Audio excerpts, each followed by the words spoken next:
Hello, everybody, and welcome to what is going to be our very last end of month review, the PmP, between myself and Jim. Shed 1 3/4 tears, please. It's been an amazing trip this whole time.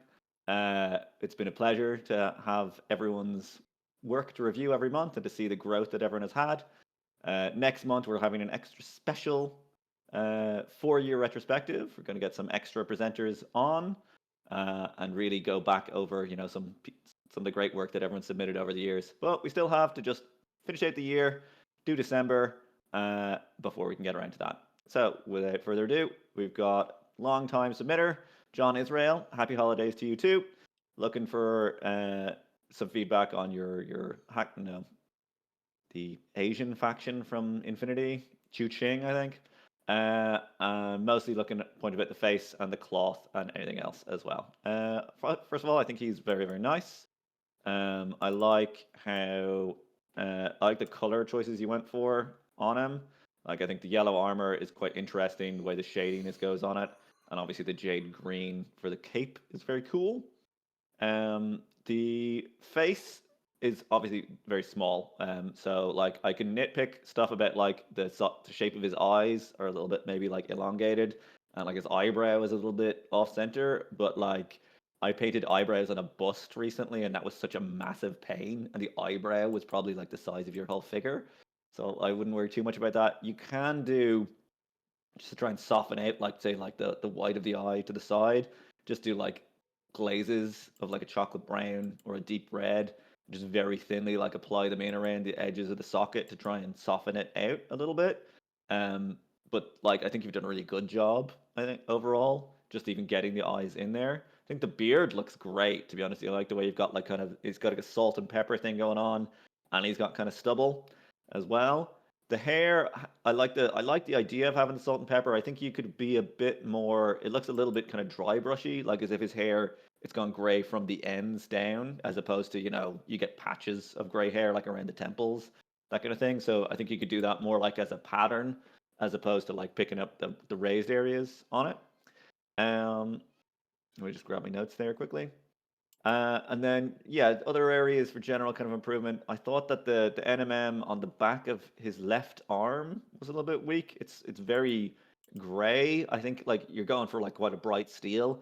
I think the leg is like more successful. I think it's probably just like you need a little bit more of the dark in these recesses, and then just like a larger light volume somewhere on the back of the left arm. And then the gun is a little bit scratchy looking compared to everything else. Like the armor, the lines on it look kind of like radial and look like they make sense with the shapes of the panels. Whereas the gun looks a little bit like you kind of edge highlighted things, and then some of the other lines are a little bit like haphazard, we'll say. That could be the angle we're looking at it as well, though, because it's kind of like a strange. We're very close up, and he's holding it kind of at a weird angle there. But I think he's great. It's been great to see all of these Infinity guys over the last years, and we'll be looking at a few of them next month. So let's see if you can guess which ones we picked out. Jim? Yes, it has been a cool journey. Yeah, I think the armor sells really, really nicely as yellow. I love once again these interference colors you're putting up in the shadows. Um, Not sure if I'd have gone with green because it kind of doesn't reflect anything that's around it very much. So I probably would have gone somewhere more in the blue or purple, like maybe a bit of blue on this one and a bit of purple on this one to kind of show that that's what these, because the yellow armor doesn't shade naturally to those colors, so you're telling us that these are reflected lights, but there's nothing like, it's kind of gone a bit green. It might be that the blue glazed over has then gone green because it's showing the yellow that's underneath it. That might actually be what's happening. But either way, you just have to start from a different base color underneath it, right? So it's not going to get that yellow blue interaction and push it more into the green spectrum. So just watch out for that one. Completely agree with Matt on the metals, like some of the chain elements as well. I think you could, if possible, it is tiny, punch some of those highlights up a little bit higher. Again, referring back to this left calf of his, because that's an excellent um, show of how that should be done. And then I'm just not the textures on the cloth look really really nice. I'll just call that out. You could maybe smooth it out a little bit in some places, like soft edge highlights rather than the harsh edge highlights that you've got on the metals. You can still use edge highlights on cloth. It's just got to be a lot softer, right? A lot smoother. And then I just wasn't really sure, to be honest, if the purple's bringing much to the party in terms of the composition of the piece. You've already got it's a little bit off balance. Basically, you've got a lot of it, and it's up on the gun. It's got a big area, and the weapon is one of the main focal points, right? You've got the face, the base, and the weapons, right? That's what is really eyes are drawn to. So it's good that you got the purple down at the base, but it's so far away and it's a lot sort of darker. But the purple up near the top of the model, I don't think you need that much purple on that weapon. I think is basically what I'm trying to say. If that was in more neutral or colder greys, I think that would sell a little bit better, feel a bit more balanced, to be honest. But like execution across the piece in terms of the weathering, the separation, your blending, all super stuff, and that the quality of that face at this scale is immense. So yeah, awesome all round for the most part. John, thank you very much for submitting, and come back for the retrospective. Then Mr. Dunleavy, of all people, is telling us a tale of experimenting. So he's basically gone for this method of laying down like the color zones of the face, very advanced technique, laying down temperature undertones, and then you glaze back over it with the flesh tone, resisting the urge of glazing the shadows back in, because you obviously destroy those color zones that you've just painstakingly put in.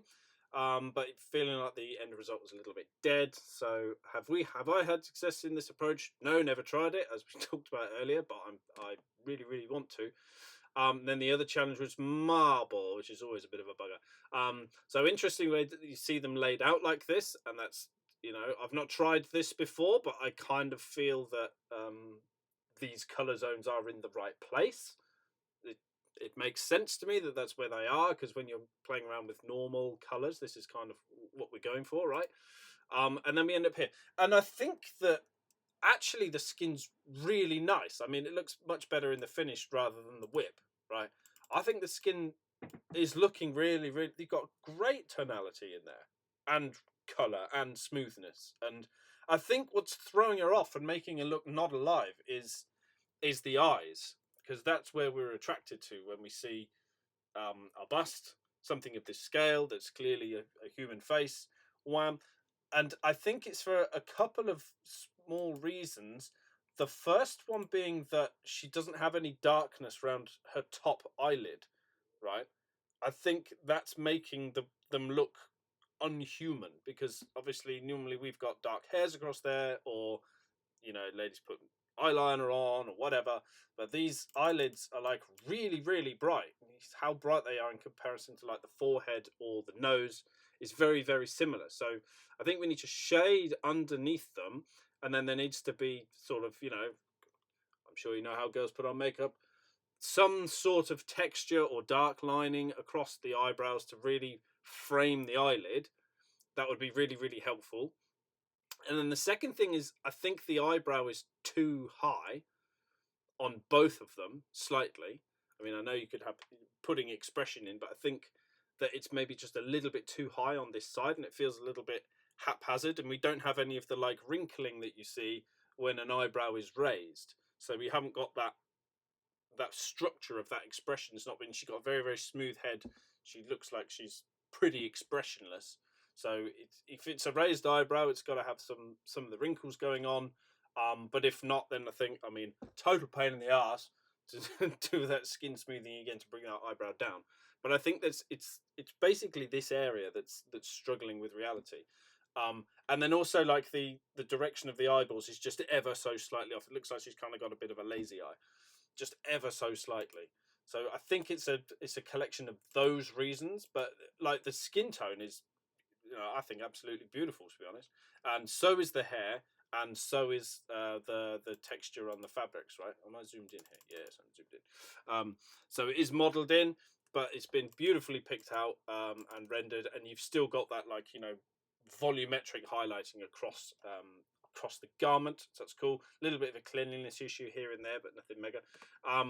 And then the final thought really was just to pick out some individual strands on like the tops of the hair, uh, where it's kind of forming a dome or a wave. Just pick out a few individual extreme highlights in the hair.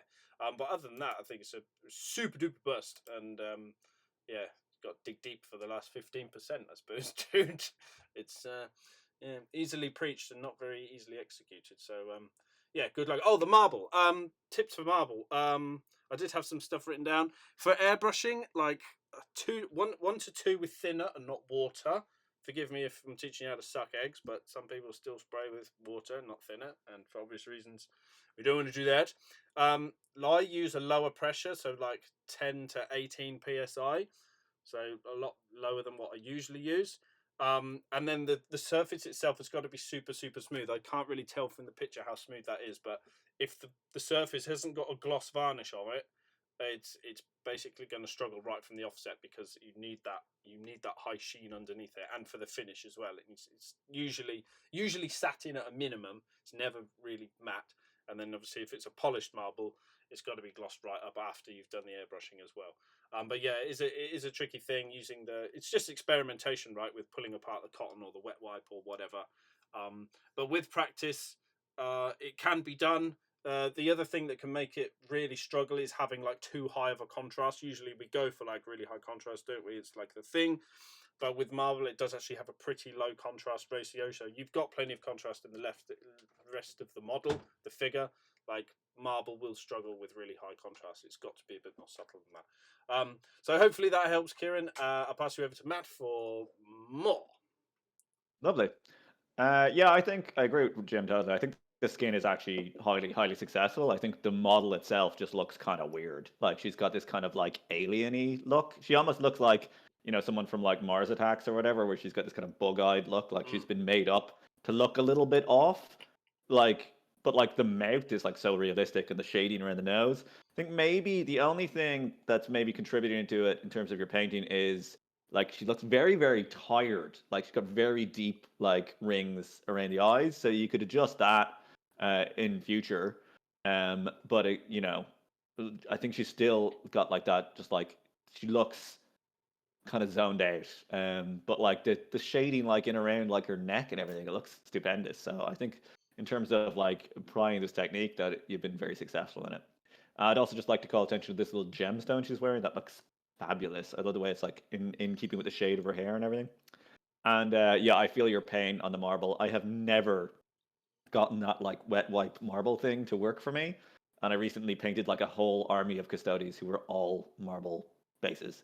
So my workaround was, you can give it like a random texture initially using like I used like an airbrush stencil, or you could use a sponge or whatever, of say like say dark blue going up to white. So I was doing like a blue white marble, and then just drawing your lines, and then go back over it with the airbrush white to kind of bed everything down. And I would say as well, when you're doing the lines, you want some of them to like form like cells where they like split up and then go back together again. You'll see like a few of them look much more like realistic, because that's kind of marble does that. It's like there's bubbles forming inside it. If you do it just branching, it tends to look more like lightning, if that makes sense. And yeah, as Jim said, try to reduce the contrast, because like you get some marble might have like flecks of gold or whatever in it, but it's going to be a very small scale. And like some marble doesn't look that good. Like when you see it from a distance, it's got like this very like jumbled up pattern. Whereas the kind of marble we tend to be going for is that like that veined marble that tends to have quite soft contrast between the like lines and like the background, I suppose.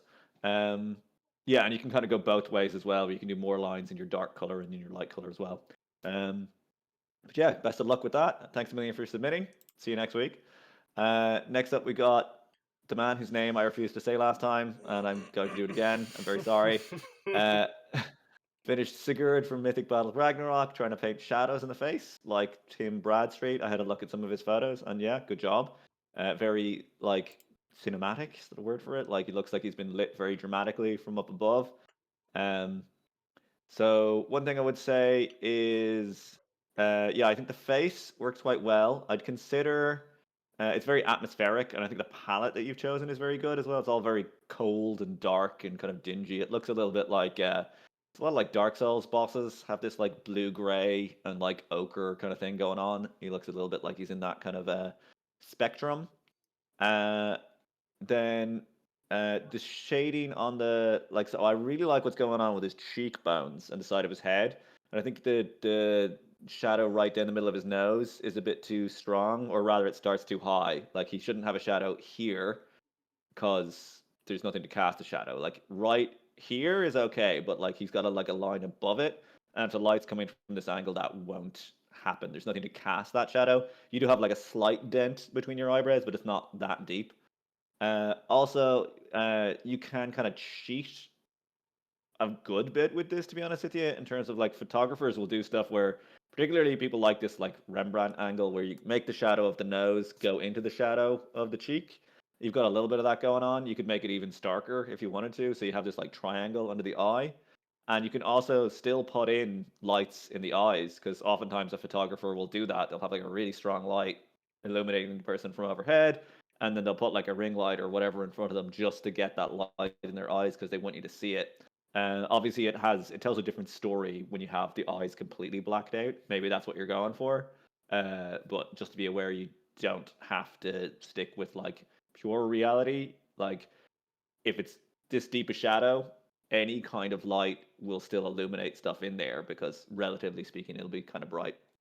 And then the only other thing I thought was kind of not in keeping was the trousers. Particularly, you've got these very light kind of folds of cloth down in his bottom right, but you're telling us the light is coming from the top left. So it doesn't make a huge amount of sense to me that his like right leg will be illuminated that well because his cheekbone is casting this really deep shadow, but like his trousers and his cloak and his whole body isn't. So I think you could just like glaze over that with a darker color and take away. Looks like you've gone for more of a traditional kind of like highlighting the upper parts of the folds there, which doesn't. It's not in keeping with the kind of atmospheric lighting that you've been telling us with the face. But it's very cool. It's a very artistic take on the figure, and I think it looks quite strong. Jim? Yeah, the shadow on the face. I think that's very successful. Yeah, you could still um push the skin up across some other areas of the model, though. I noticed so there's like a really dark shadow in the crease of this arm here, and I think that's too big. And then you're painting this model right with very very bright highlights on the face, deep shadows in the face, but then the rest of the model is kind of samey when it comes to like those light values. So the top of this arm obviously needs to be significantly brighter than the bottom, and it isn't really. And then like he's actually got like this chest is all revealed here. This is all skin, and it's kind of all painted black at the minute, unless you've rendered it.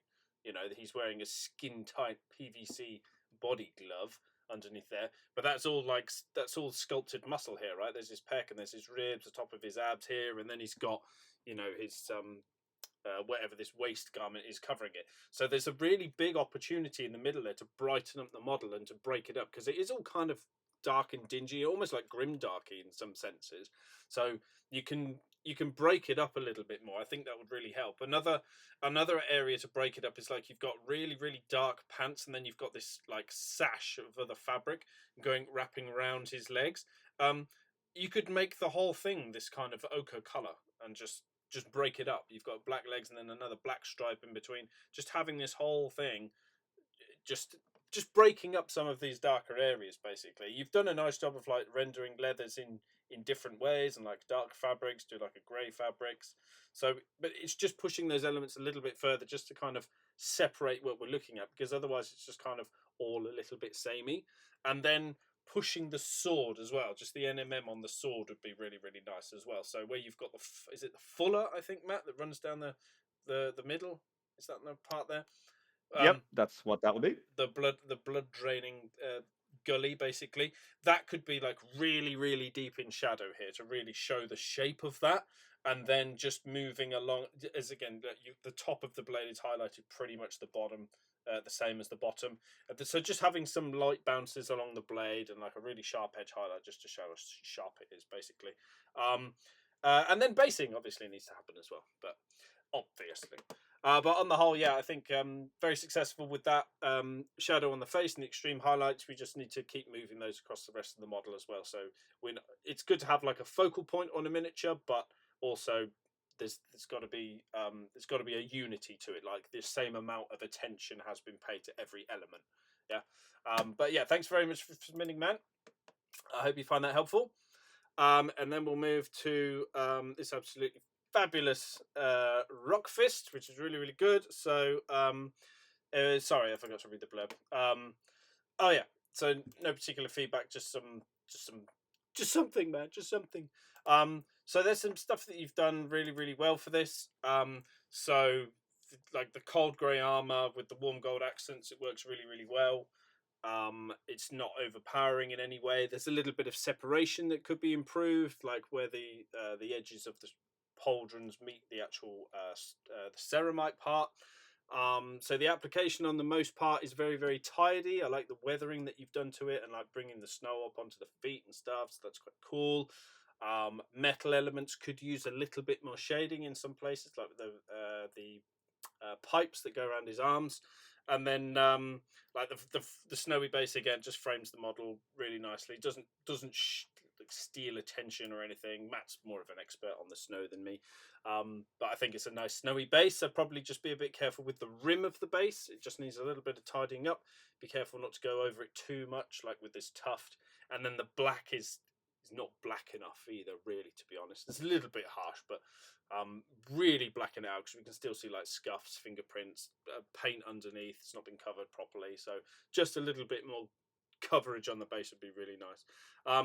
And then for just like general improvements to the armor, just a next thing to try really with power armor, this is Terminator plate, I think, is just pushing the volumetric highlights. So you basically got opportunities for painting like a really, really shadowed part, like the underneath of the arm, the inside facing edge of the shin, like the bottom of the shield as opposed to the top.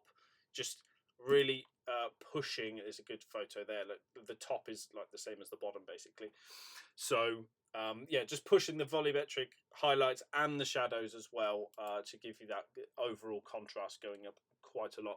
But I think you've separated the model quite nicely on the whole. I like the little gold buttons that you've done everywhere, or rivets or whatever they're called, and then like the glowing power runes and lights and stuff across the weapon and the glove are really cool as well. So yeah, I hope you find that helpful, Tanner, and I'll pass you over to Matt to finish off. Yeah. Yeah, I agree with Jim. I think the base looks very good, but will look so much better when you like black it out more because it's just like lacking contrast. You want to have that frame around it. I really like how you have like the snowy like top or I don't know if it's little white flowers or like you put snow on top of them, but I think it looks really good. And you got like some light snow around his feet to kind of integrate it in there. And I think it's very, very strong.